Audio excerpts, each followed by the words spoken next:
Good morning, everybody. So as Ella and Cheryl introduced me, I'm here from Kent College today. We do a lot with both the Chamber as a patron, but also within the construction arena for apprenticeships.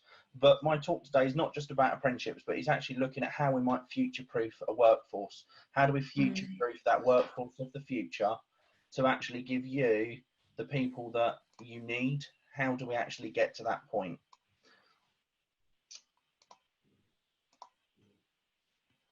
And one of those things that I think I was trying to come up with an idea of actually how do we future-proof workforce?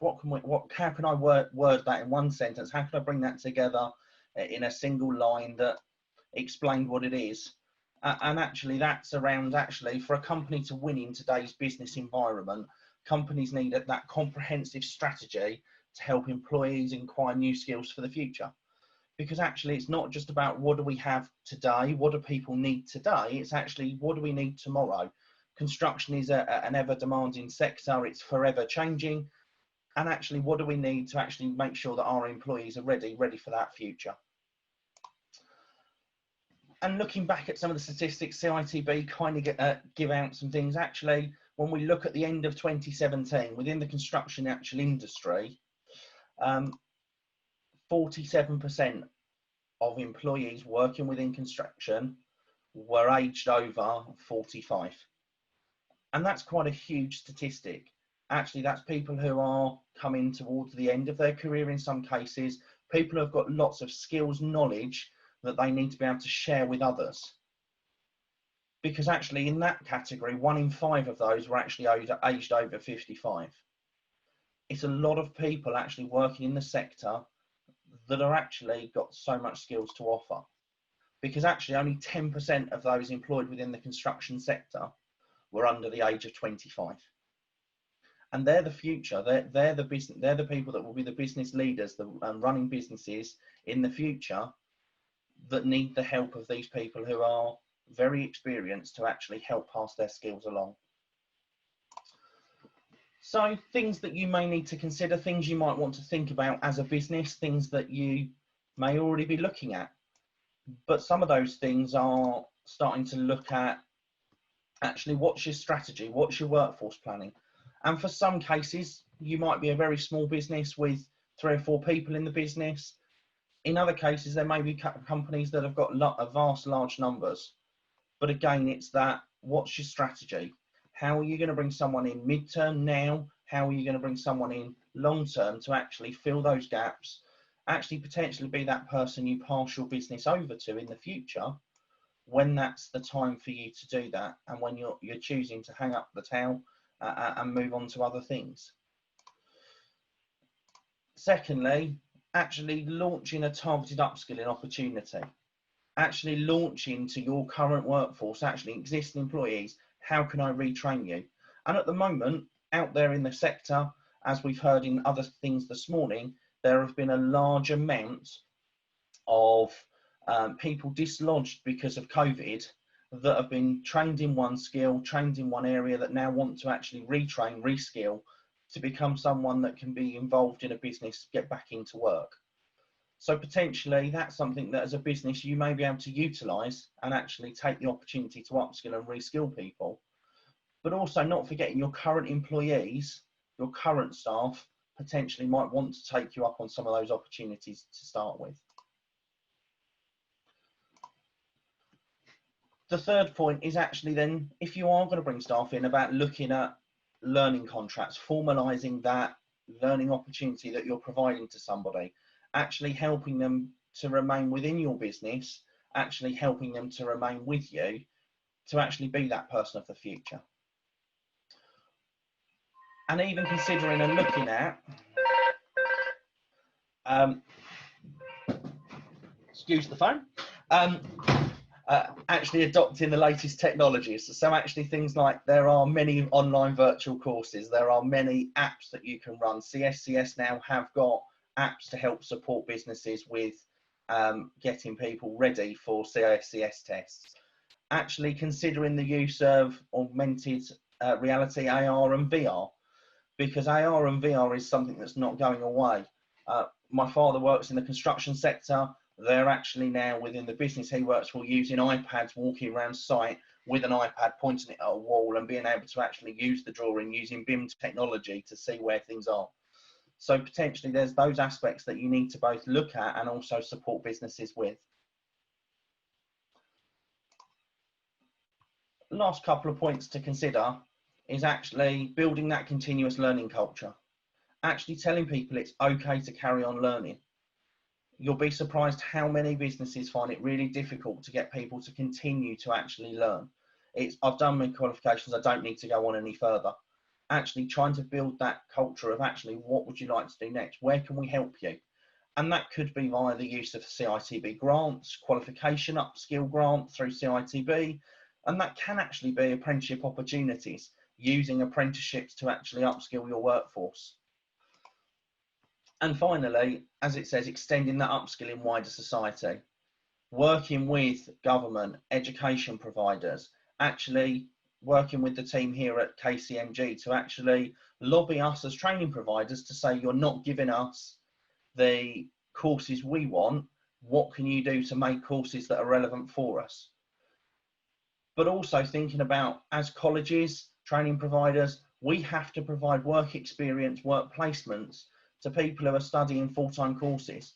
So if you can offer a one-week work placement, or even if it's just a day to give someone exposure into the sector, both us as a college, our university partners, all have the same requirements, the same needs that you can always help and support. So what I just wanted to pick up on was a few of the training opportunities that are out there at the moment that will help and support potentially you as businesses to actually see what opportunities are there. The first one I want to touch on is apprenticeships, because apprenticeships through the National Apprenticeship Service and the Fire It Up campaign do give young people and anybody now, because apprenticeship ages of the age of being an apprentice has been fully removed for a number of years now, gives anybody the opportunity to upskill and actually train whilst using the apprenticeship as their means of training. The programs have now changed. There is a little bit of a move that's been happening, and we've now moved fully to what is the apprenticeship standards, where we bring somebody onto an apprenticeship, we take them through an on-program learning phase. That could be anything from 1 year, potentially now with some of the degree apprenticeships available, up to 5 years. And that's about supporting that person's development both on the job and off the job. So the off the job being potentially day release at college or university, supported by the English and maths need, which the government set to make sure that everyone is at a comprehensible level of English and maths, through that on-program journey to Gateway, and now what becomes the qualification and the certificate that some apprentices will now come out with, which is their endpoint assessment. And that is a graded endpoint assessment.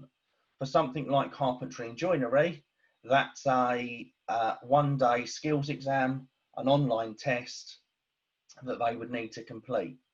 For something like the construction site supervisor, the level 4 higher apprenticeship, that's actually a 1 hour professional interview, which also will get you accreditation with CIOB and get you your professional status once you complete your apprenticeship. So it is making sure that where possible, things are aligned, things actually work. And at the moment, there are such a vast array of apprenticeships out there, not just to support both the construction industry, so your specialists, your civil engineers, your trades, your building services engineers, but also for medium businesses, those administrative support opportunities that are needed, things like your accounting department, your admin staff, HR team support, leadership and management, retail sales and digital marketing. There are so many opportunities at the moment. The Institute for Apprenticeships, where you can see the link on the bottom of the slide, the Institute actually have available for employers to use and utilise over 600 different apprenticeships. And depending on your business, depends on what might support you and actually support your sector. One of the programs that we've got, and I know a couple of our my colleagues are here from the university, Dr. Salaman Sadalou, I hope I've said that right, Salaman, is here, is we've actually worked with a number of engineering and construction firms, specifically starting to look at a degree apprenticeship that supports modular housing and modular builds. I apologise if the text is a little bit small. Hopefully it might come up a little bit bigger, and as I will share these with people if you want them. Please feel free to message me and I can put them out there. But we've actually created a 3-year degree programme that actually supports people through both an engineering and a construction degree, which has a pathway to support both engineering manufacturing businesses, but also building services and modular build. This has been supported by Top Hat and O'Keefe. I know I've had some involvement in the modular modules, as well as some of our local engineering firms that have actually jumped on board around the engineering to make sure that this program really supports everybody. I don't know if there's anything you wanted to add at that point, Salaman, at all. Yeah, you basically you covered everything. So you talked about the 2 pathways. So our current apprenticeship program is around manufacturing, but when you come to 3rd year, you have got the options to choose if you want to walk around the building services and modular building, or is it going to be the manufacturing itself? Even for the manufacturing itself, it's going to be very related to what construction needs at the moment in the current situation. Brilliant, thanks, Salman. And this is just one opportunity of how we've worked with industry to make sure we're getting what you need. I know, Cheryl, I'm expecting a question and something to come in there about the quantity surveying apprenticeship, so I've already lined myself up ready and armed for that, because I can guess it's coming at the end in Q&A, so we'll pick that one up then. Okay, thanks. But also, the government is now out there to support and help and actually support employers. They have done for many, many years now, going right the way back to when it was age grants for those that have been involved with apprenticeships for a long time, supported employers by providing a £1,000 incentive payment if you took on a 16 to 18-year-old or a 25 plus. That's been there, that still remains there, and that's there. It's paid under 2 instalments, one after 3 months and one after a year. And that's there to support you. That will always remain there. But what they've also done in the interim is if you start a new apprentice between the 1st of August 2020 and the 31st of January 2021, there is now an additional payment that will be made to you as an employer by government as part of their new jobs plan, where if you take on a 16 to 24, you will also receive a further £2,000. And if you take on a 25 plus, you will receive a £1,500 payment. Again, they're paid in the similar form, 2 equal payments, one after 90 days, 3 months, one after they've been an apprentice for a year. But that's something that the government have introduced as an additional payment alongside things like Kickstart to actually help and support you as businesses to take on new apprentices within the business.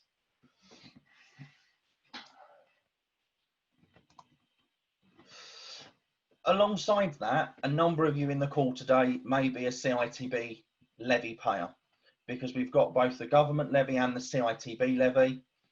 And I've got a couple of bits here around the CITB levy, but I will always say if you need any further guidance or advice, you can either go to the link that I've put on the bottom, which is to the CITB website around levies and grants.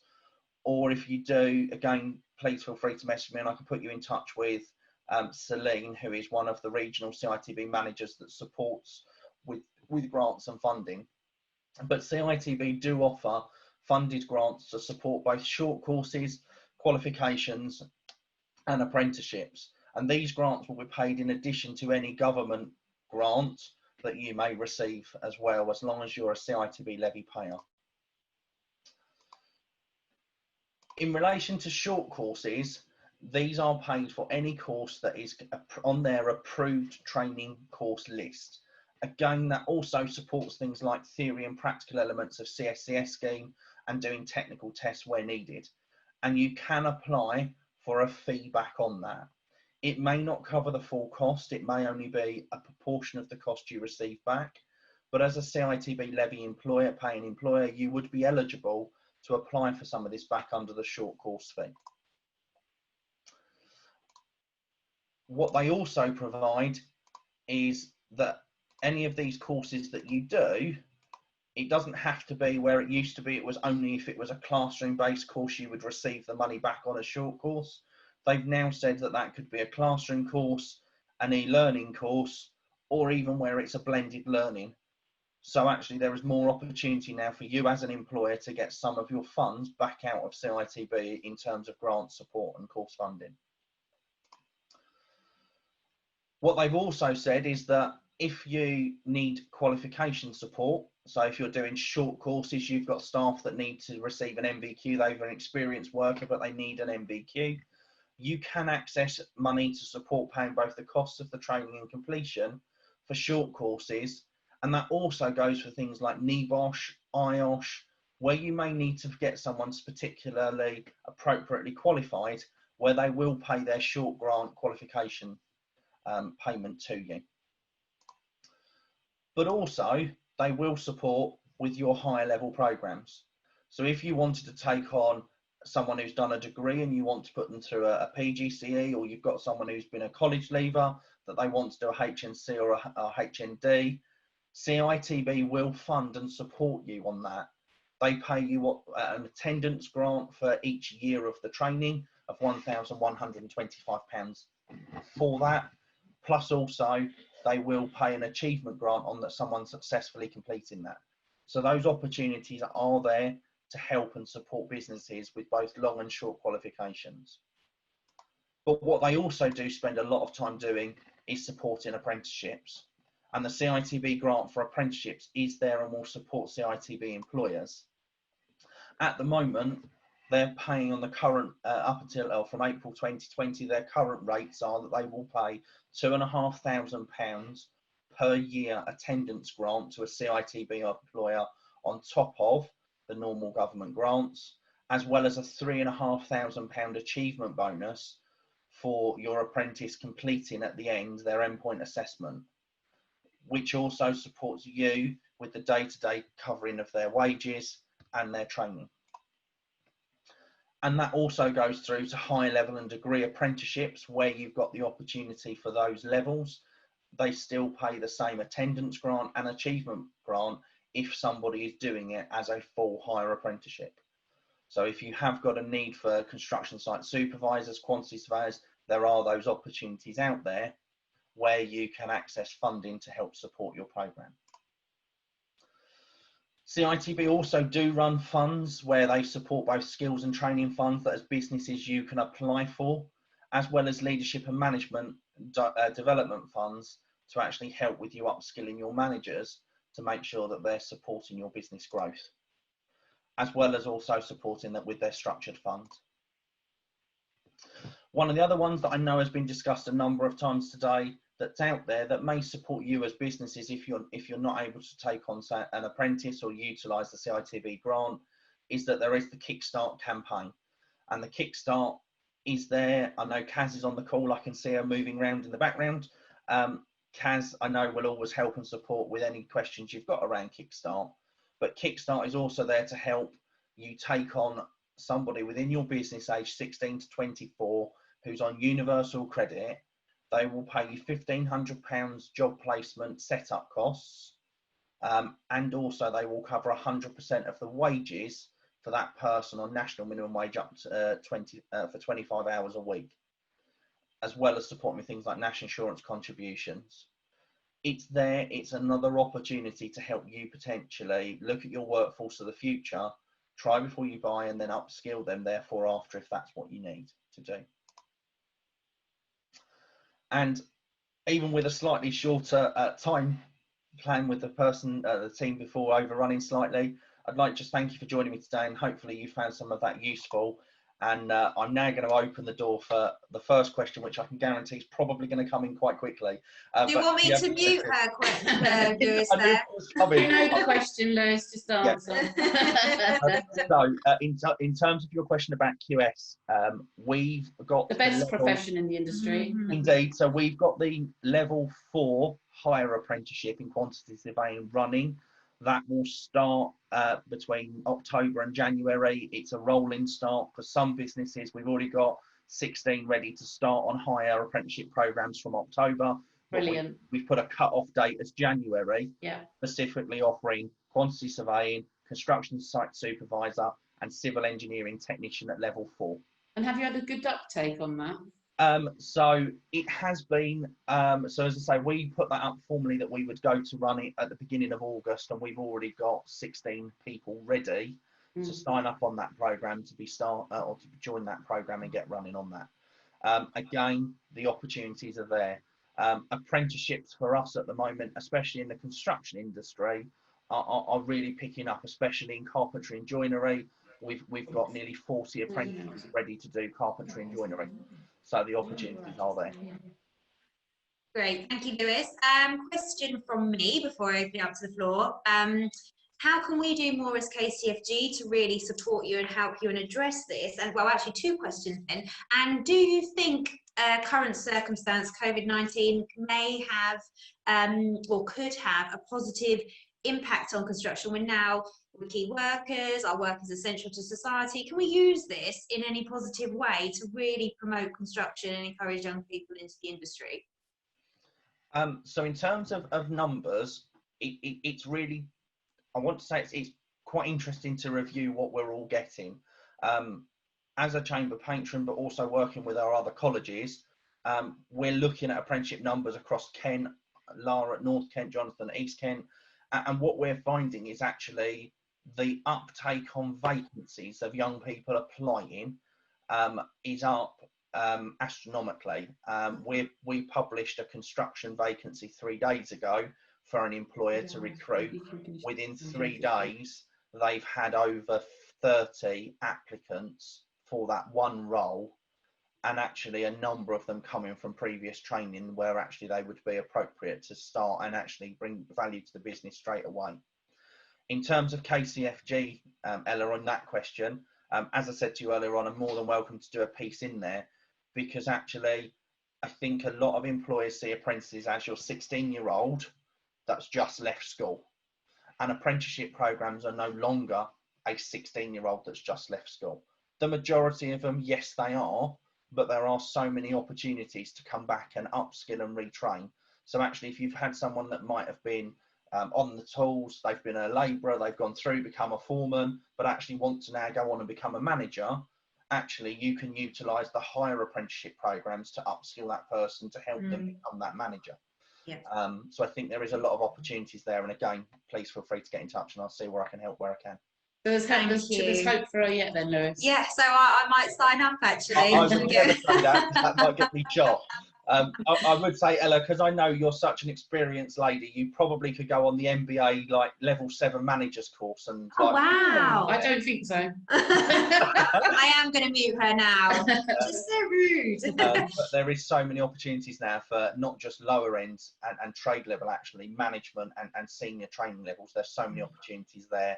I know the team at Christchurch are very much supportive of helping us to get programs moving. We are back in conversations. I know, Cheryl, you'd had a number of conversations with Kent and Greenwich about the quantity surveying level 6, and we are trying to get that moving again. At the moment, I know Southbank have put the level 6 degree on, and they are running that now from this September. That's great. Thank you so much, Lewis. Can I just quickly add that if you do that level 6 and 7, then you are going to be on the route to iEng and CEng chartered engineer as well. Thank you very much. Brilliant.